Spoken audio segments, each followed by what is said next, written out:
Welcome, everyone, to Paranormal Roundtable. I'm your host, Josh Turner. They call me Wolf. With me is Mushu. You got Lord you. Udon. Okay, whatever, dude.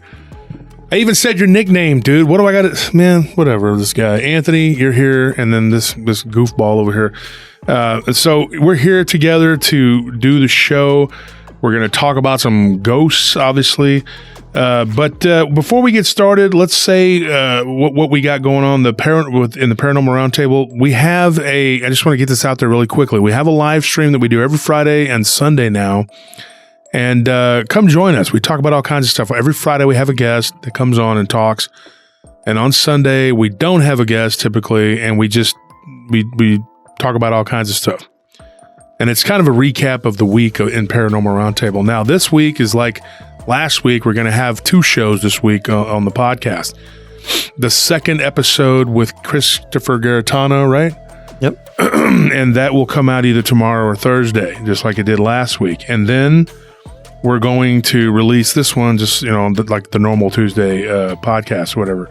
The Garetano interviews, we decided to give them to you kind of as a bonus, and just so we have more content for you to listen to. Everybody, be sure and check out the Paranormal Roundtable show live stream. You won't be disappointed. And if you missed the live, you can always catch it in the archives on YouTube. So that being said, we have a Patreon. It is PRT podcast Patreon. Patreon.com/PRT podcast. I can never remember that. Patreon.com/PRT podcast. Josh Turner at PRTpodcast.com. That is my email address. That's how you get a hold of me. Or you can send me a friend request on Facebook. You'll see me on there, very handsome with my beautiful wife, and you'll see me smiling or whatever for the only time you'll ever see that. And I'm joking, folks. Look at me on the live stream. I laugh all the time, and then I frown. So then you go and you send me a friend request. Make sure you put down on there, hey, I'm a listener of the show. I like your show, whatever, and I'll approve you as a friend. Also, I'm Josh Turner 940. That's Josh Turner 940. I have to repeat that because people keep asking me on Instagram. Join me there on Instagram. And Tony, you have one? I have a PRT Mushu is my Instagram. It's the same as my Facebook. I also have a regular personal Facebook. You can friend me on any of those and I'll pretty much accept. Yeah. So that being said, if you can't get a hold of me or him or Nelly, then you can always go down the chain to the other people and just figure it out, because we're all PRT here. It's me and Tony and Nelly and Scorpion and D and Zane. We're all a team here. We work together on the show. We do everything. We help each other out. We read the stories together. We get the emails. We do all this stuff so that we can bring you a good show, a good product. And so that is what we do. And that's our goal, is to entertain you. But of course, we like to make it informative and interactive as best we can. Don't forget about the conference. Do you want to give the conference details, Swinio? If you want to buy tickets to the conference, the link is, of course, as always, down in the description box of the YouTube video. All the links are, if you want to do any of those things that we mentioned, they should be all in the description. Yeah, the link to anything relevant to the show is always going to be right down there in the description box. If you want to buy tickets to the conference, the link is down in the description. You click there, it'll take you to the Eventbrite page, and it'll be listed under PRT Present or Paranormal Roundtable's second annual Dogman Encrypted Conference, and you can buy tickets right there at that website. Okay, so that being said, let's get started. Do you have anything else to say? No? Okay. No, I think we got it all out. We can get started with the story. Okay, so this story, this episode, I wanted to do one about ghosts. And ghosts, as if you listen to the interviews with Chris Garetano, we actually talk about what ghosts are. And I think it's going to be in next week's episode with Garetano toward the end of the show, or toward the end, I believe, of the 3 hour. Yeah, we broke it up into hour-long chunks. But that third hour, we talk about ghosts and what they are, and we talk about his ghost encounters. And so it got me thinking about that. And it's like, what is a ghost? I mean, it's a very catch-all term. It's like saying demon or jinn or whatever. But what are ghosts? Are ghosts the disembodied spirits? There's someone who's moved on and, from this physical plane into the spiritual plane, but they're not really ready to move on. because you get, hauntings from spirits that it just seems like that's always the same, spirit or whatever. Or you get like what looks like a snapshot from history, like somebody was telling me they lived near Antietam, the battlefield, and they were experiencing ghosts from the Civil War, both Confederate and Union. And they were looking at these, like through their camera, they were trying to take pictures of the battlefield, and they literally saw these what looked like two Union soldiers like walking right up on them and looking at their camera. And when they turned, and they were stunned, and then they saw them, they saw each other, and then they were gone. And then one time he was riding through there around that area, in a vehicle, and he saw what looked like a Confederate soldier just standing by a tree staring at him. So when you take these accounts, you take these stories into account, you're like, what is this? Like, what is this phenomena? It seemed like they were interacting. And one of the ones I told on the show, and, of these Confederate soldiers who came up over the ridge and were like coming up onto the Devil's Backbone, like at 2 a.m. or whatever time it was. I don't know all the details. I don't remember right off the top of my head, but I believe I told that on the live stream, and these people almost hit them in their car. And the first thought was like, oh, those are human reenactors. They were humans, like full, flesh and blood, because that's what they looked like. But the lady kind of was like, wait a minute, they looked startled, like they were stunned, like they were like, whoa. Bewildered. Yeah, so somewhere in some Confederate soldier's memoirs, saw a weird contraption with no horses, with a loud roaring noise, and the metal demon streamed towards me. Exactly. And maybe it even happened in an alternate timeline, the timelines kind of seem to intersect, especially at Devil's Backbone. So I got a story out of the Devil's Backbone. I guess we'll start there and then we'll move on from there. Now, I got a lot of stories from the Backbone. Devil's Backbone, if anybody doesn't know, it's like Ranch Road 12. The whole area is haunted. And not the least of which is not far from that whole area is, a ranch that we know about that's got a lot of activity. Actually, there's about 4 ranches now that we know that are all adjacent to each other. Who have had a lot of activity out there. So you got this weird area, but then you have the Backbone itself and everything around there, and the Arroyo Canyons out there. That's extremely haunted. You have Eagles Point, you have Haunted Valley, Purgatory Road. You have all these different places out there. Sounds like a great place just based on those names. Yeah, especially Haunted Valley, Purgatory Road. You're just like, yeah, I want to go hang out there. But it is a beautiful place. And in the daytime, it is beautiful. That's why people live out there. Yeah, I mean, when you drove me around there, that's the first thing I thought too. Was just like, wow, it is breathtaking. Really, the spots that you could see, there's valleys and hills, and you just look at it, and you're just like, it's so peaceful. I drove you around. Yeah, I remember you took me. Well, not just me personally, but all of us together. It's like you made it weird for a minute there. I was like, you remember when you drove me around and showed me all the beauty? Like, no, I don't, sir. But yeah, okay. No, I mean, you showed all of us. I remember the first time you showed all of us, and I think there was a bar out there that you took us to. Yeah. And I remember specifically Devil's Backbone and the Confederate soldiers because of that. DVD that you showed me, which went over it, and they were talking about how. Oh yeah, that was a guy. That was his on Unsolved Mysteries. Yes, exactly. Yeah. And that one stuck with me because it just seemed so ethereal and creepy to me. Mm-hmm. And there's a crazy bunch of stories that come out of that place. This one though was very interesting, and it was kind of it was kind of unnerving. The guy didn't really feel threatened so much as like he just was in shock. But this guy was on a motorcycle, and motorcyclists, there's a motorcycle bar out there. And it's not like a gang motorcycle people. It's like, let's be honest. They're like older generation people that just want to cruise on their bikes, and they like to be out there in that freedom of the Backbone and what it offers.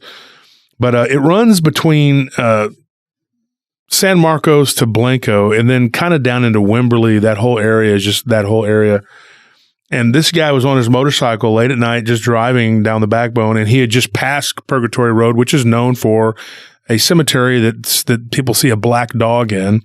and then a black goatman type creature that we've gotten multiple reports about, including some people from Hernandez Ranch who actually claim to have seen one of their wives. I believe it was Jerry's wife or it was Joe's wife, one of them, that saw the goatman when they were driving through there one night coming from a dinner party.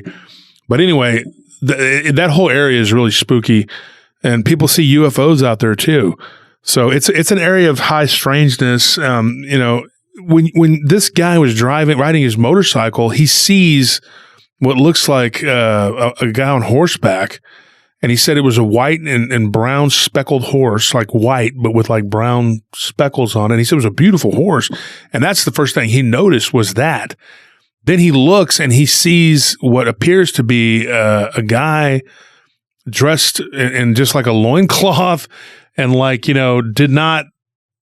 had like a what looked like a blanket for a saddle. And he was like, what the heck? And this is at night. He said it was 12 o'clock at night, midnight. And he looks up, he said it was in late September, and he said it was still warm. And he goes, dude, I just remember looking up and just seeing what looked like a Native American.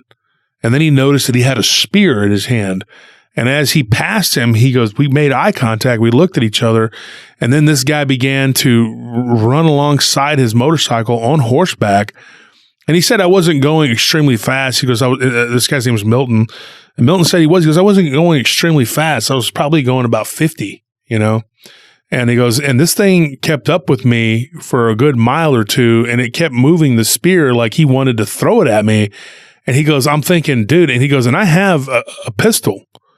I had it's a saddlebag is what they call it. But he said it was right there. And he goes, and I thought about, should I try to pull it out and shoot at this guy? He goes, and then I noticed when I was looking at this dude, he goes, it wasn't a guy. He's like, I could see through him. He goes, when we went through this one curve, he's like, I noticed that through the light of the moon, I could see through him. He was not fully flesh and blood. And he's like, I'm like, oh my gosh. And then he just veered off and kind of went down into one of the, off the road down into like what I want to call it a ditch because it's a real steep drop off. And he goes just kind of down the side of this small cliff, and he was just gone. And he goes, dude, I just saw, a ghost, what looked like the way he described it was like a Comanche warrior, and of course, we've heard this before from people telling us this, people seeing what looked like Apache and Comanche warriors on horseback. And another quick one from the backbone, then we'll move on. There was another guy who claimed when he was a kid, there used to be a Boy Scout troop camp there, a Boy Scout camp there. I don't know if it's still there, but he was walking along with his Boy Scout camp troop, and they look up on this ridge and they see these two what looks like Native Americans on horseback, and they appear to be, this is broad daylight. And he goes, they appear to be going back and forth talking. He goes, and there was about 10 of us, little kids. And the camp coordinator was like, hey, let's just go back to the camp. So they turned around and started going back the other way. And he said these two, what looked like Native Americans on horseback, started to come down the side of this cliff, not a real large, cliff or whatever, but they were maneuvering their horses down this, and it was kind of a treacherous spot. And he goes, and as they were doing it, you could hear it. He's like, you could hear the rocks coming down, This guy's name is Reginald. He used to work with Scorpion years ago, and he had gotten in touch with Scorpion, I can't remember, was it the year before last or something? He had ran into him or something off of William Cannon or something like that. But anyway, the guy was they were heading off of this what looked like a sort of a small path. And next thing you know, they get down onto the road where they're at, and they start kind of galloping toward them. So they all break and run in kind of the same direction, but kind of spread out, And kind of a funny thing is one of the kids who was like, come on, they can't kill us all. And so, he's like these Comanches or Apaches, you couldn't tell what they were. I think they were Comanches just because of the description that he kind of got a good description of one of them. And I thought maybe because the chest plate that he was wearing, was like a bone chest plate that they would use, which was efficient to stop, weaponry from their main enemies, which were the Apaches. And of course, the word Apache is just a Comanche word that means enemy. That's all it is. And so they all broke and ran. He goes, and I just remember this one little chubby kid who could barely run. He turns around and he's like, this kid is like lagging behind. And he goes, and I thought about it. I thought I should try to help him. He goes, but self-preservation kicked in. He goes, to this day, I still feel bad about it, but I just took off running. He's like, and then we all the camp leader one of the camp coordinators started yelling, hey, stop. And they look and there's nobody there. Like nobody's chasing them. There's nothing. And I was like, he goes, and on that road, he goes, I thought it was weird that we could hear the rocks moving and everything. But when I had looked back to see them like galloping towards us, there wasn't any dust or anything flying up from it. He said that always kind of I thought that was weird, So anyway, it's seen quite frequent in the Backbone. You hear about this stories of these Comanches, that kind of appear randomly. And we've done whole shows on the Devil's Backbone in our earlier episodes. You can go back and listen. But I just thought it was a very odd, happening or whatever. One of the things, that I've learned about that place is that the laws, I guess, how do you say it? The laws of physics don't always work or apply. Like, y'all know the story about the hitchhiker. That's another one we did back, when me and my friends Spike and Loco and my brother, and my friend Cal, we all ended up picking up this hitchhiker who I found out later on, he said his mother owned a bar there, and it was obviously when we dropped him off, and it was a dilapidated building, and then it turned out he was not alive. That was a very weird story, but it doesn't surprise me that happens to people, and it happened to us out at the Backbone, and there were people with me when it happened. This is not, me and my friend Big Rob and my brother, we went out there and we found out that he was deceased, and then when I took you guys out there, I showed you the picture of him on the wall. Yeah. So, and I'm like, he's dead. He's been dead, but that was so weird, and to sit there and look at that guy and see that picture of him and having talked to him and thought, was I talking to a ghost? And it would happen to somebody who's an experiencer, but a lot of times when I've had my experiences, there have been people with me who can attest to this. And you guys know that. People have said, look, this happened. I was with him. And there's such a wide range of people who have had these experiences with me. It would take a whole lot for me to be able to convince all these people just to go, hey, let's all just go along with the story. That's not what happened. This stuff, it really happened to me. And it happened to these other people too. And I do believe that these things happen to these people, but anyways, moving on from the Backbone, there's a couple other stories I wanted to get into. So here's a weird one. And I got this one out of the apartment complex where we used to live. And this is kind of it's not really scary so much as it just makes you think. Now, there's a belief that certain Arabs have that when a person dies, they have 40 days and 40 nights to actually go and say goodbye to their loved ones and any unfinished business, and the soul is there, and then it moves on to where it's supposed to go.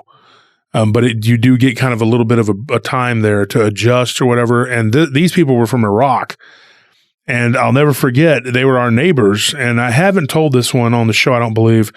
But after there was an old guy, and I don't even remember him, Anthony. He used to sit outside in his wheelchair. And oh yeah, I remember him. Yeah, and the guy's son was a pharmacist, and his wife was actually a pediatrician, and so they owned a pharmacy years ago, or he did in Iraq, and then she was a pediatrician, and they were successful there. But after the war, they were refugees, and so he was working. They both were at a pharmacy, I believe. And they were very nice people, and we ended up helping them move in the middle of the night. They had to move a bunch of stuff. They were really kind to us. They even brought us food and everything. Yeah, they were very nice people. And the dad would always, hey, and he would always wave, and I'd stop and I would talk to him a little bit. And I speak some Arabic, so he liked that. He was cool, and we would talk. And they were always trying to give us desserts and grape leaves, stuff like that. And then one day he wasn't there, and I didn't see them for a few days. And then they were looking kind of somber, and they were coming back. And I asked him, what's going on? Where's your dad? And he was like, oh, I'm sorry, my dad passed away. Well, he died in that apartment. A weird thing, they moved out like right after that. Some people moved into that apartment like immediately after that, like right after, and we got to know them too. They were a couple, and then they had a couple kids or whatever. And I was walking to my truck one day, and I dropped some stuff. I was walking from my truck, and because where we lived, we had at the Domain, we had to walk like a long ways to our apartment, dude. Like when you parked and you had groceries, it was like a long, Yeah, it was annoying. So this particular couple, like I dropped some stuff on the ground, and I was picking it up, and they came over and they're like, hey. And then they said, yeah, we're your neighbors. We just moved in over here, blah, blah, blah. And I was like, oh, yeah. So I said, the people that used to live are really nice. And they were from Iraq, and I helped them move. And they were like, oh, okay. And they were like from Maryland or something like that. So one day when the guy was outside, he was on the phone, and I was walking by, and I heard him say, he goes, yeah, dude, I don't know, man. He goes, it's like he just vanished. So I heard that part of the story, right? And so when I was coming back, he was sitting on his patio smoking a cigarette, and I walked over to him and I said, hey, not trying to be nosy, but I heard you say something about he just vanished, and I was like, what were you referring to? And I'm like, I said, if you don't want to talk about it, that's fine. He goes, oh, no. He's like, me and my wife think this apartment might be haunted. And I was like, really? And of course, my ears perked up, and I collected stories about this stuff. And this is before I did the show, And I said, well, what can you tell me? He goes, well, we were in our back bedroom, and we heard somebody speaking, and it sounded like Arabic. He goes, and I was in the military, and I served in Iraq. Funny.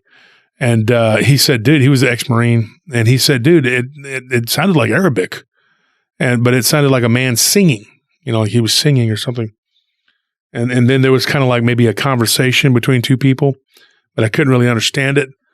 And so he goes, I go into my kitchen one day, and I see a man that's kind of an older guy kind of sitting there in a chair. And he's like, and I couldn't really make out, like too much of his features. It was so quick. And then he just vanished. And I was on the phone with my brother, and I was telling him about it. And I said, really? I said, because the people that used to live there were from Iraq, and there was an old guy that used to I forgot his name. I used to know his name, but I told him, I said, dude, he was in a wheelchair, and he would always go and sit outside, and his son and his son's wife and their two kids and his mother, they all lived in that apartment. And he said it was sad when they moved out, but they moved into a bigger place, and they needed the room after his dad had passed away. And he said, what did he look like? And I gave him a description. And he goes, oh my gosh. He goes, I think I saw the guy. But, it makes you wonder now, what he saw, was that a residual, as they call it, a haunting, where you're just seeing memories of the past, that's something that's happened before? Or was that his actual soul still there? I hate to think that it would be his soul still there.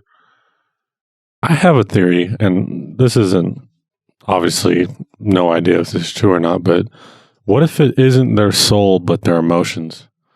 Well, blood and emotions saturate the environment. I've said that before. Mm-hmm. And that's what I think this theory is kind of drawing from, is that it's not really them at all. In fact, that's why they're so surprised, or often like they don't recognize, or these ghosts, they don't recognize the material world the same way, it feels like, is because it's not really a person or something tangible. It's like a tulpa, to where it's just really something that's kind of stuck there because of such a strong emotion binding it.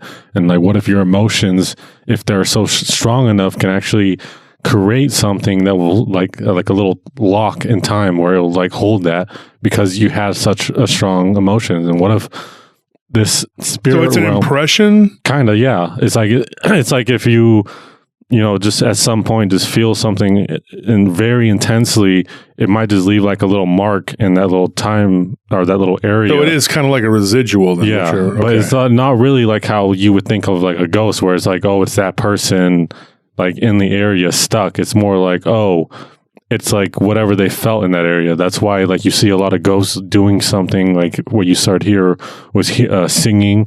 And in a lot of traumatic cases where something horrible has happened, that's what's replayed is what's horrible, or like the emotion. It feels blood like emotion. Well, and you remember Anthony, he used to sing outside. Yeah. Yeah, he would sit there and he would sing, and I'd walk by and he'd be like, hey, and he would, and I'd talk to him, and he'd always try to give me fruit. He was always like holding a basket of fruit. He was such a gentle soul, and I could tell, and he wasn't like in really bad health. He just, he couldn't walk good, He could walk for short distances and he'd have a walker, but he just died kind of suddenly. And he was older, but his son was like just devastated. You could tell he was really hurt, and his mother was too. And he was such a nice guy for several months, and I would sit out there and I would chit chat with him or whatever. And here's the funny thing: his dad and the guy that lived there, they had some kind of funny stories about Iraq. I remember them telling me one that sounded almost like a griffin type creature, but that's for another show to talk about. But I'm trying to recall the details of it because I had written it down, and somewhere in our garage are those piles of notebooks of stuff that are somewhere to be found, and there's a whole treasure trove of stories in there, and I got to find them. But folks, I get so many, and it's because I'll be real honest, I do just talk about this a lot to people, and I always ask people, and a lot of times they have a story to tell. But anyway, and they were no exception. I said that yesterday. I went to a donut place, as of this recording anyway, but yesterday I went to a donut place and I met some people from Cambodia. Well, I recognized, I said, are you from Cambodia? He said, yeah. So immediately I started talking to them about Buddhism and some other things. And the guy said that he had grown up as a Buddhist, but then he had started going to the Christian church. But that his wife was still very much Buddhist and she spoke barely any English. But I asked him, I gave him my card and I said, hey, if you got any stories, from Cambodia, I'd love to hear them. He said, actually, I do. So I'm waiting to see if he emails me. And if not, I'll go back in there and buy a donut, which just to pester him, And folks, I know I'm fat, so I didn't buy donuts for myself. To my credit, I actually gave them to Anthony and Nellie and they ate them. Yeah, it was one of the few times when I had a craving for something sweet. Yeah, and so I remember those donuts. There was like a bite taken out of every single one of them for some reason. I just couldn't remember it. What are you referring to, sir? That's that's part of the haunting. Oh, that's old you. Yeah. When you would just take bites out of everyone's food. Oh my God. Oh, poor baby. Take bites out It's of not. it. It's not like hurt you. me. It hurt you more It's than it not hurt like me. you mind because you don't eat nothing. Yeah, I'm not complaining about it. It was more like it attacked on y'all. Anthony would eat a burger and it'd be half gone already. Oh my gosh. Like he was actually probably doing you a favor, Tony. He was helping me a lot. You're probably man. grateful. I know you struggled I don't quite a have bit. to Folks, eat you that don't much realize now. this, but Tony is, and there's actually a precedent for this in the ghost community. It's called the hungry ghosts of India. But Tony, that would be you. They have little bitty mouths and they can't eat. Tony'd be like, that's fine. Because Tony doesn't like to eat, folks. He says he gets tired chewing. Yeah, I'm not a big food guy. Like I enjoyed the taste, but it's not to the point where I would eat over. He'll never be fat. I'll stuff my face and still not get fat. Well, y'all are That's what so I'm saying. lucky, You man. would be fatter if it wasn't for Wolf. Think about all the sacrifices Oh he's my made gosh, for you. shut up, Tony. You're so ridiculous, dude. Never miss a chance to talk crap. So here's another one. We're gonna move around to another one. Now, we used to work for a company, and I haven't told this one for a while because I had to find it because I had it all written down. And so I went through my notebooks and I found this one. And I know you probably remember Trevor used to be one of the supers at the place you worked at down south. Mm-hmm. Okay. Anyway, you had a creepy story from a security guard, and he gave me this guy's information. And so on a whim, I called the guy just to see, and the guy's like, "Who's this?" And I'm like, "Well, my name is Josh Turner, and I used to work for Marischal Security." He goes, "Oh, really? I do security." And he just started asking me how much we paid because obviously he's ready to jump ship. And then when I told him, he goes, "Oh, is that all? I would never work for you." And he hung up. "Nope, I never would." And no, I'm just joking. No, he said, so we started talking, and I said, "Look, I got your information from Trevor. He used to be a superintendent at a job site that we worked at." And he goes, yeah, I remember. And I said, okay, well, he told me that you had a couple of really weird stories, because I remember talking to him, and I forgot the other guy's name, Garrett. And they were telling me about this guy. And so he knew Trevor and Garrett. So he's like, okay. And so he said, you know, what do you want to know? And I said, well, what happened to you on this job site? And he goes, dude, it wasn't just me. He goes, there were 2 other people. And Trevor was involved in this too. And then his assistant, Hispanic guy, but his name was Brian. Anyway, Brian, he goes, and you know, me and the superintendent were there one night, and we were closing up. You know, I was locking the doors. You know how they made us go close the doors to the ones that are almost finished or whatever. Mm-hmm. And we were closing up. We were locking the doors, and we were in one of the houses. And this was a subdivision that was out near Del Valle, which is just by the airport. It's a creepy place anyway. And y'all probably, you know where it's at, Anthony. But anyway, they were locking up the buildings or whatever. And one of the houses they had just walked out of, they locked them. He said goodbye, you know, whatever. And Brian had left. That was Trevor's assistant at that time. And he said, dude, I go back to do my checks, and just I get bored, you know. He goes, about 9 o'clock, you know, ship starts at 6. He goes, and about 9 o'clock, I go up there and I go to do my guard checks, and the doors are all unlocked. And he goes, it was the freakiest deal. It was his second night there. He goes, all the doors were unlocked. And this was a company that was there before we were. And he goes, dude, it was they quit. They quit that site. Literally, they stopped working there. We had a few things happen at that site, and in particular, I did, and I know that a couple of the people did that were there, and so, but it was nothing major, but it was creepy, you know. And he said that the doors were locked, and we locked them together, me and the assistant superintendent and one of his workers. He goes, in every freaking house I went to just go, I figured it would be just a formality, and just go check the front, check the back, give them something to do. Mm-hmm. All the doors were open, wide open. And then he said that was a weird thing. But a couple nights go by, and he gets a weird, creepy feeling, always feeling like somebody's watching you. I hated that site. I abhorred working that site. I could work Brackenridge, easy. But I hated working that one, because that one just was it was just creepy. I mean, it was just, I just couldn't do it. It was something about it. There was something out there. And it was close to a facility that was doing the cryogenics or whatever. It was that, and they were supposedly like doing genetics and all this stuff. Was it the same facility we worked beforehand? No. It's a different. No. This was the one that I found this one out, and when I was driving around out there just to see what that was, because there was a guard that would drive around the patrol out there by that fence line. So I went up there and I talked to him one day, and he told me what it was. But anyway, and it was a genetics lab. So, but I just had a really creepy feeling like there was something out there, like, you know, and not really physical, but something spiritual, which can sometimes the lines are blurred. Y'all know that. But what happened to this guy was really beyond the pale. And so he said, he goes, what Trevor was telling me about was this particular incident. And he says, dude, there was a couple things that happened that kind of led up to it. And it was kind of like a buildup, you know. And he said that I was walking around the back of one of the buildings, dude.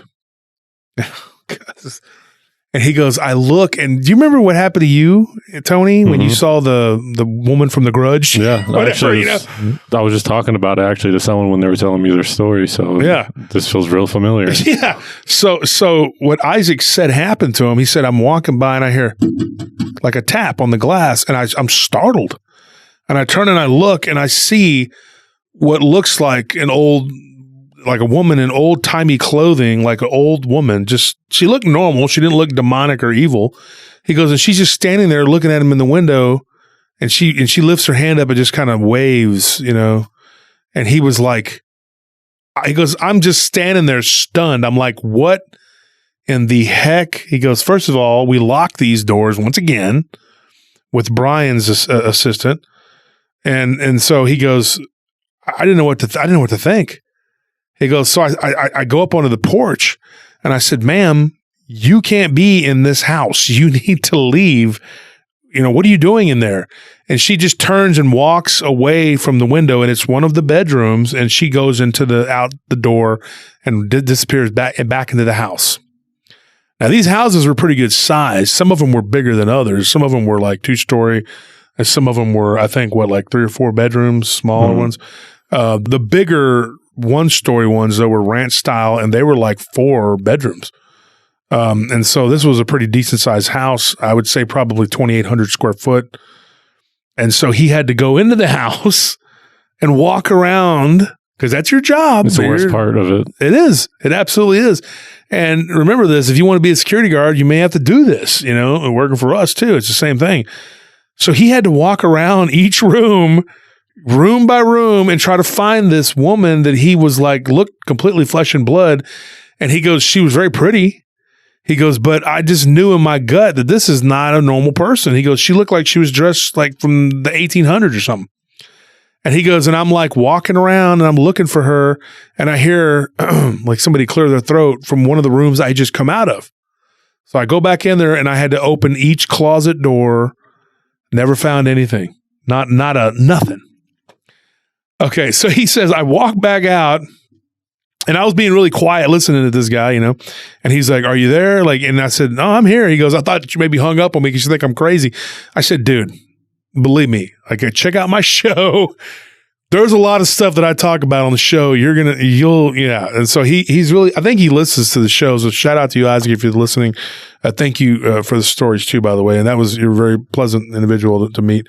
But he said that, he was walking around the house, couldn't find anybody. So he goes, I just felt like the whole time I was walking out that something was just right behind me, touching my back. He's like, I was just scared to death of this. He goes, it scared the crap out of me. And he goes, so I get in my truck and I'm like, what did I just see? And where did that person go? He goes, when I got to the front door, it was locked. He's like, so the back door was locked. So if she disappeared, where did she go? He goes, I even checked the attic. He's like, where did this person go? He goes, but I knew in my heart that it wasn't, he goes, it was like my mind was telling me that had to be a person. He's like, but in my heart, I knew the truth that it wasn't a person that like we know as a person, So he says what ended up happening a few days later, he was off for a couple of days. He dreaded going back to work. And he actually even went to his boss and he said, look, can you pull me off of there? And he goes, well, I got nobody else to do that crap right now. And he said, like, his boss talked to him that way. He's like, he didn't like working for them, And so, like I told him, I said, they can't all be like, perfect companies like ours, but it is what it is. He works for them, and that's how he wants to be, enslaved. That's fine. But anyway, I don't work for the enemy. It's whatever. I'm kidding. But at least they pay him well, you know. But now he's on patrol and he's happy with doing what he's doing and whatever. But he works for a rival company. What can I say? But he's a nice guy, and I told him keep us in mind if you ever wanted to work somewhere. And he asked me if we would make sure to put him somewhere where it's not haunted. I said I can't make that promise. Austin is very haunted. It is a very haunted city. Really, I'm not joking. And so what's crazy though is that he went back there, and this ended up being his last night there, and I'll tell you why. This crazy incident happened. He was doing his patrol, walking by the buildings or whatever, and he said he had gotten to where the doors, it was like a crapshoot. It was like they were open, they weren't locked, or they were locked, and it seemed like it didn't matter. And he told Brian, and he told Trevor, he said, dude, I don't know what's going on with this place. And they said, yeah, we know. The other security guard that works opposite of you, because he worked 4 days, the other guy worked 3. He said that he's been saying the same thing. And he said that they don't know what to do. And one of the workers that worked there, this guy Lupe, told him, that he won't be there after dark. Well, I worked at that site after they had left. And I said, dude, I know why. Like it was some stuff there. I didn't work there a lot. I only worked there about a handful of times. Half a dozen times probably, but it was weird. Now I know Scorpio worked there, and I know that we had a couple other people that worked at that site. This guy named Mike who used to work for us, and he didn't like it. And then Jeff had said some things about it, like they thought they saw people in the houses. Same thing. They went in there and there was nobody there, and it was kind of freaky. Well, one day he was walking by that particular house where he had seen the woman in the backyard. It was completely done.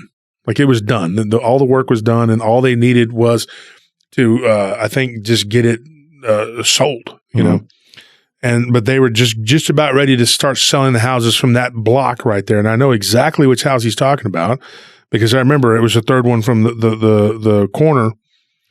I actually went in that house a couple times and never had anything happen. I didn't see anything, but I always felt uncomfortable in all those places. It was just, I wouldn't buy a house there at all. I don't know what was there before, but it's not a place I would want to live.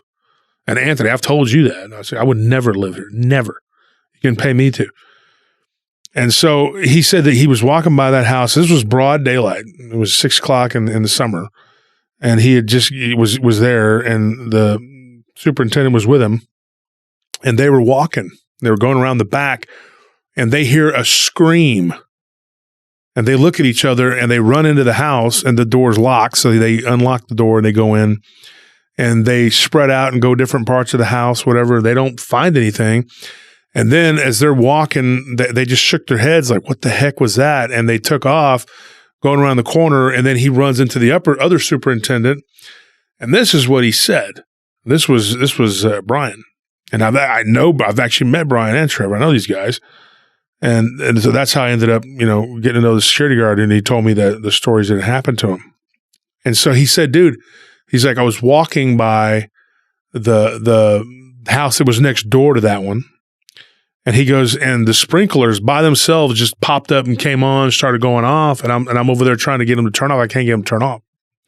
So all night long, he was having to watch, these sprinklers just literally flood that yard on, and just pouring into the street. And they couldn't figure out how to get it to turn off. He's like, I don't know what the heck's going on. So they ended up having to shut the water off completely the next day.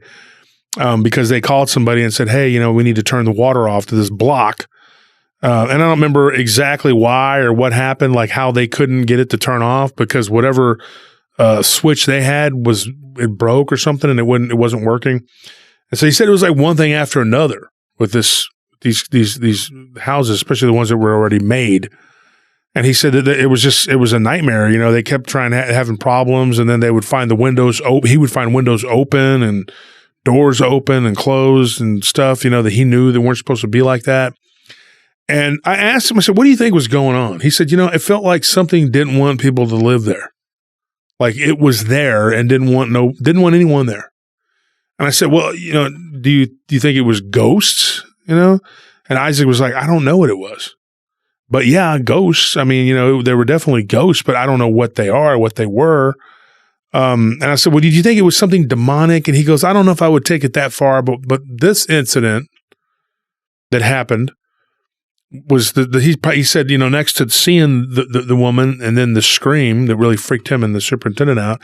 He said, I was walking by, taking one of the guys over there that was going to repair the sprinkler system. And this was the house next door to the one where he saw the woman. And he said, we hear like, a crashing boom, whatever. And he goes, like we go glass? Yeah, glass. Okay. And I didn't specify that yet because I was about to tell you, but you just ruined it. Thank you.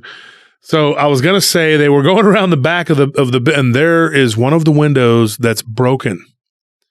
And so, common sense would dictate that maybe somebody was in the backyard, maybe one of the workers or something, even though the backyard, they were completely done and they had the sod, the sod is down in the backyard and they tell us, not to walk on the sod too much because it'll mess it up or whatever. So we kind of go around as best we can. And he said that the crazy thing was though, that the doors were locked. They went inside. The glass was broken outward. So there was glass on the ground outside. So something broke that glass, that window from the inside out. Did they find like stones or anything on the outside? Nothing. And at that point he said, man, this is the last straw, and so that ended up because, when the thing happened with the scream, he's like, this is going to be my last day. I'm not going to work here, and then the sprinkler thing was weird, and, but he ended up like toughing it out. And if I remember what he said that night right there was where it all came to a head. He was like sitting in his car and he was listening to the radio. And this was just for me. I said, what were you listening to? And he said, Coast to Coast. I said, well, there you go. You're listening to this freaking scary stuff. That's probably why. And he goes, no. He goes, I don't listen to that, whatever. And he listens to my show now. But he said he used to listen to Coast at night. And I said, well, was it about ghosts? And he said, no, it was some kind of technology or whatever. They have them boring shows where they don't really. Yeah. This guy's like, yes. And then I said, well, this is 0 point gravity. And you're like, what the freaking heck? That's not why I tune in for that, But he said it was one of them boring shows about some guy that invented something and something.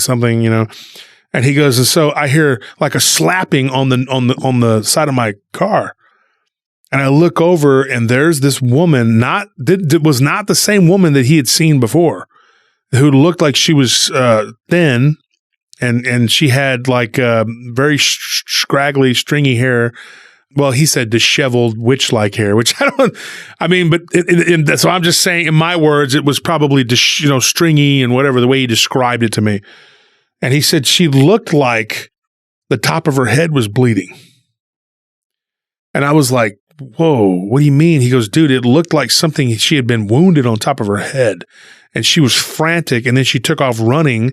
He goes, and as I'm watching, she gets to the corner and she falls, and then I get out of my car and run over there. She's gone. It was like she just disappeared. He goes, but what I noticed was the top of her head, like the top of her scalp was gone. And I was like, dude. So when he told me that, I thought, what was he seeing? He said she was wearing like a cornflower blue dress. And she was frantic and she was trying to get help and she ran. And he goes, I looked around. I didn't see anything. He's like, but for a split second, I thought I heard the clip clop of hooves on the ground, like horses' hooves. And so what was she running from? And what happened to her? I mean, probably running from the Comanches that scalped her. Yeah, that's what I'm thinking. So he was like, he said, dude, what was going on there? What was there before? He said, I'm not going to lie. He goes, it was like 3:30 in the morning. I drove home. He's like, luckily nothing else happened. I just dropped my report because I left.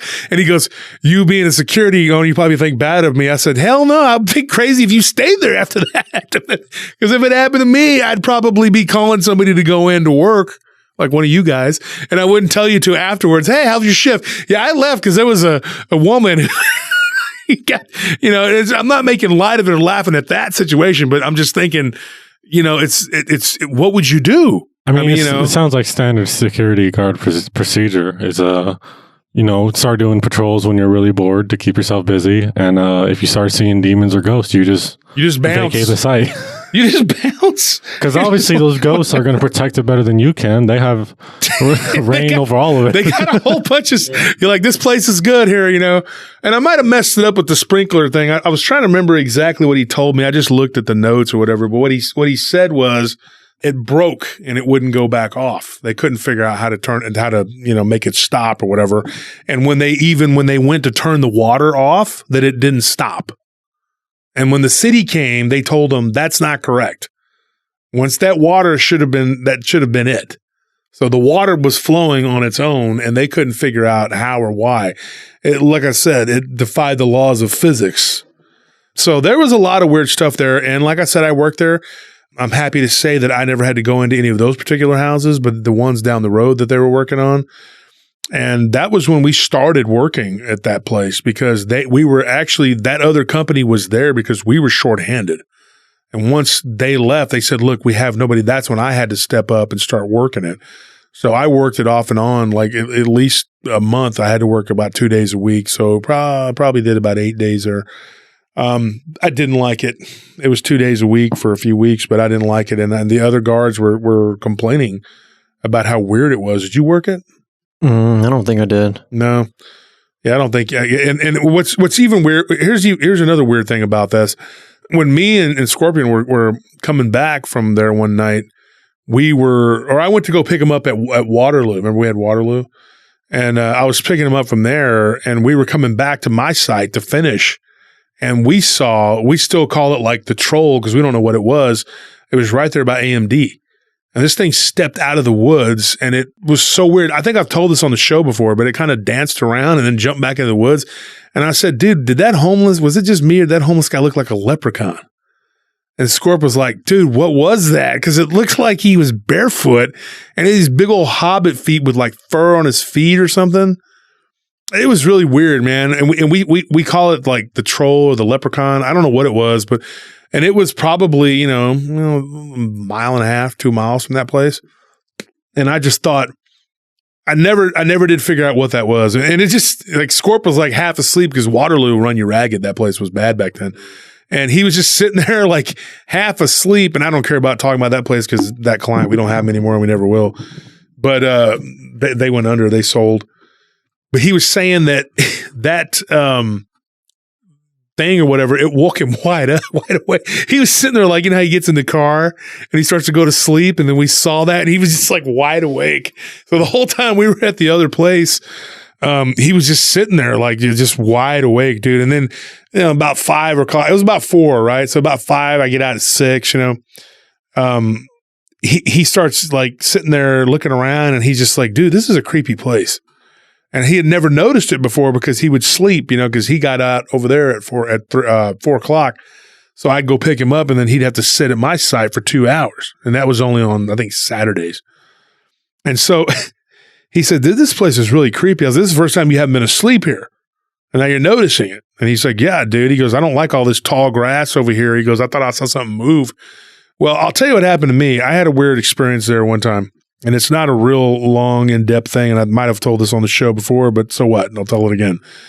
I was sitting there in my truck, and I was eating my dinner, and I heard something walking around the truck. And I'd started when I got out and I stretched, and I was just sitting there eating my sandwich or whatever.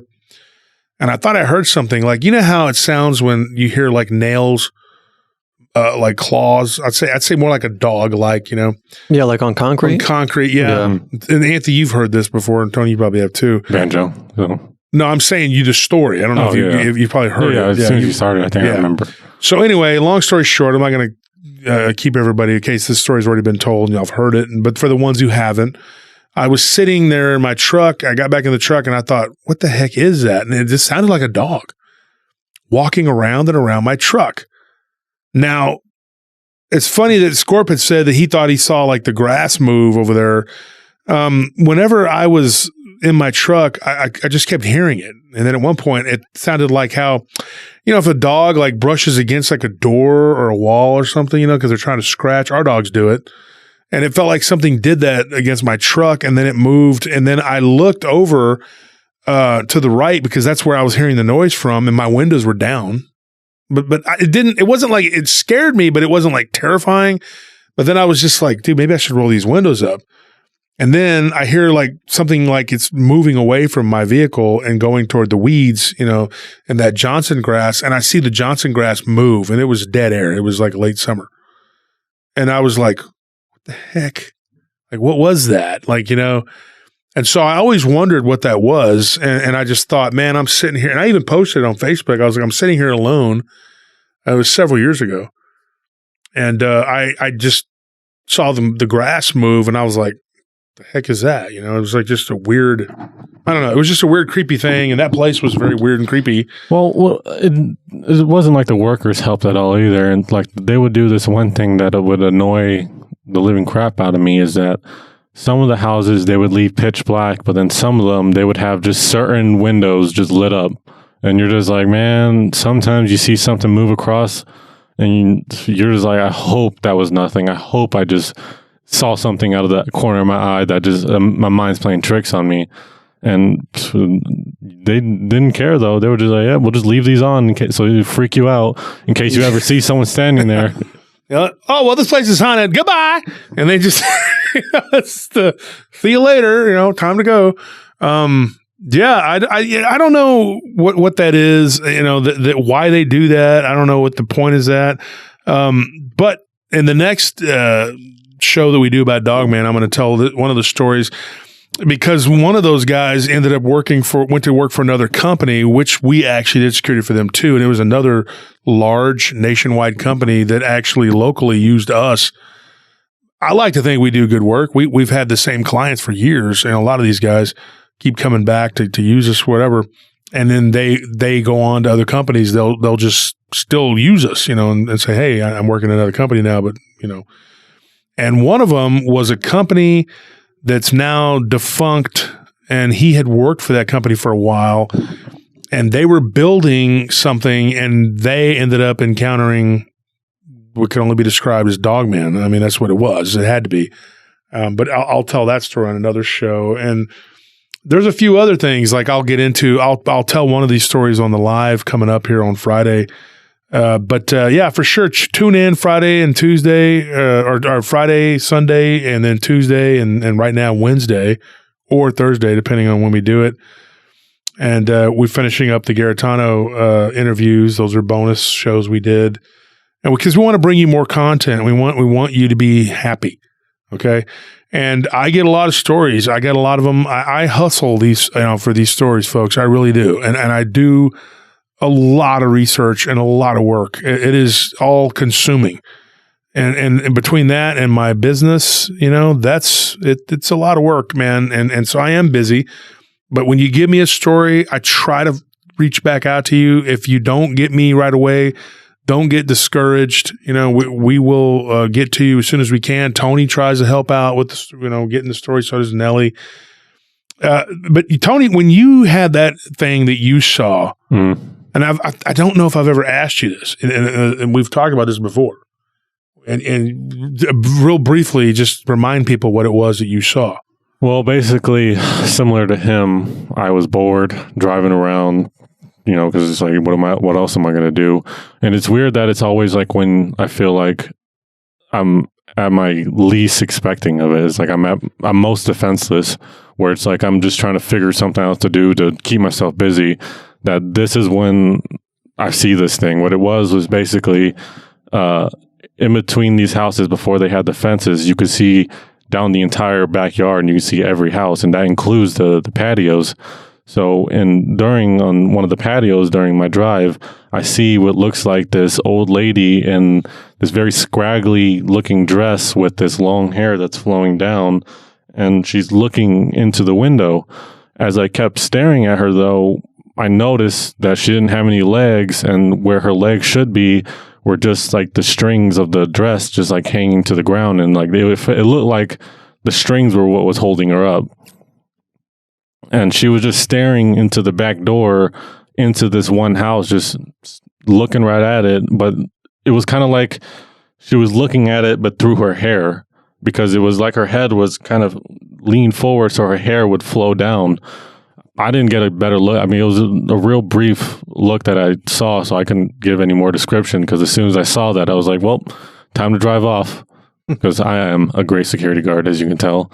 I had something milder, but still creeped me out at the time. Happened to me whenever we were working for this construction company, and I probably shouldn't say the name of the company itself, but they were building townhomes like out there by Mueller Airport. Oh yeah, yeah. Mm-hmm. That's a very large company. Yeah, we were there securing some of their materials and houses while they were building these townhomes, and some of them were already built. This was like in the middle of the night, and I was just making my rounds, and I was checking the inside of this one townhome because some of them didn't have doors or anything yet. That they were just kind of shells, and they didn't have any electricity out there at the time. And so at this time, I'm checking the inside of the garage, and it's pitch black in there, and all I have is my flashlight, and I hear this loud bang, like this real loud metallic banging sound. Something smashed into the garage door from the outside, because I was checking it from the inside. And right next to that garage door was like a normal door that you could go in and out of. The first thing I think, of course, is that there's some stupid kids out there who are horse playing, and one of them smashed into the garage door, and I'm going to have to go out there and tell them to get out of here. I immediately went outside, and there's nothing. There's no one. I didn't hear anyone or anything moving, no footsteps, no nothing. And behind that townhome, there was just nothing. It was just a big open field, because they hadn't built anything there yet. It was just completely flat, just dirt and nothing else. So I check for maybe like there's a dirt clod or a rock that got thrown up against the garage door. There's nothing. And this was loud. When you hit a garage door, it makes a bunch of noise anyway, but it sounded like someone's full body just like smashed into that garage door. And I saw it move. Like I saw the impact whenever I was inside. And there was just nothing there. And if I know what you're talking about, yeah. And me and Zane had a weird incident there one time. You remember how I had to work out on post, and I would use it's gonna sound funny, but the shake weights, yeah, and then I would do I had the 2 kettlebells, and I would just try to do what I could because I was working every day, and I had to drag the lug head along with me because he wouldn't do his schoolwork. So I had to make him sit there and do his schoolwork. And then he goes to the school and tells him that I made him work at night with me, like 15-year-old kid. I'm like, you turd. So the the counselors call me in there and tell me, hey, you can't have this kid working at night. I'm like, I'm not. If I leave him at the house, he doesn't do his schoolwork and he doesn't do what he's supposed to do. And nobody, he don't listen to anybody. But anyway, that's beside the point. Zane, Zane, I love you, but you drove me crazy. You made me pull my hair out, dude. But we were sitting there in that garage one time, and we heard something like that. But we were in the garage, one of those garages, and I was working out. And he had gone around the corner to kind of do the check on those ladders, because you know how the houses were in blocks? Mm-hmm. And we heard a bang coming from inside one of the houses, and we went and we looked, and we didn't see anything. But every now and then, though, you would hear stuff at that place. Like you would hear what sounded like lumber just dropping. Oh, there was, I think that happens all the time, I feel like, at that place. It felt like just something was moving around in the area that you're not at. Yeah, and it's like you got to go check. Yeah, you can never just sit peacefully. It's always just like you had to go move somewhere. Well, folks, that's all the time we have for tonight with Paranormal Roundtable. For me, Anthony, Tony, and all the ghouls and ghosts out there, whatever is going on. We still have a lot of meat on the bone, a lot of stories to talk about and tell, and we're never going to run out. I can tell you that right now. Anthony had literally had to do, I felt like an old person being told by a young person to stop hoarding. Because he's like, you need to delete all these emails because it was filled up. And so I had a bunch of them, and they were going into the junk file. And so I had to go in there, and when you imagine how long it takes to have to pour through 41,000 emails, and those weren't all people from the show. That would be the world record or something. But I'm saying like a third of them had something to do with Paranormal Roundtable, So I had to sit there and go through thousands of these emails and all these files and stuff and delete all this stuff off my computer because Anthony's like, do you need that? Do you need that? I mean, it's like it was full, wasn't it? Yeah, I had actually never seen that before. I'd never seen an email account that was actually full because, like usually Gmail and like all these other email services, they'll offer you like a paid account where you can get increased storage. But I've never known anyone who actually had to use that because it takes so long for your inbox to actually fill up. I'm gonna say I'm popular. The file size of an email is like just so minuscule. There was a lot of emails to actually use up all the storage on their server. Have you seen some of the books people send me? The people are like, I'll keep this brief. And it's like, 22 pages later. I told Ken the other day, I said, some of these emails could be your next book. I'll sell them to you. Yeah. Ken's like, and I told David, I said, he's doing stories, I said, you need some stories? Dude, look at my files. You could write for days. I'll tell you my short story. It began in the year 1967. And this is going to go on until 1997. Yeah, and folks, I'm not bagging on people who send me the in-depth. I like that. I like those in-depth stories. Me and Nelly sit there and read them all day. But folks, that's all the time we got for tonight. We got to run. And everybody, we enjoyed this, what is this, rendition? Is that what it would be? Retelling? The retelling of these stories. We enjoyed it. We had fun like we always do. Folks, don't forget to like and subscribe. I keep forgetting to say that, and Anthony's been jumping on me about it. Like and subscribe. And then also, don't forget about the conference. Go get your tickets so we can all hang out. I'll see ya. Peace.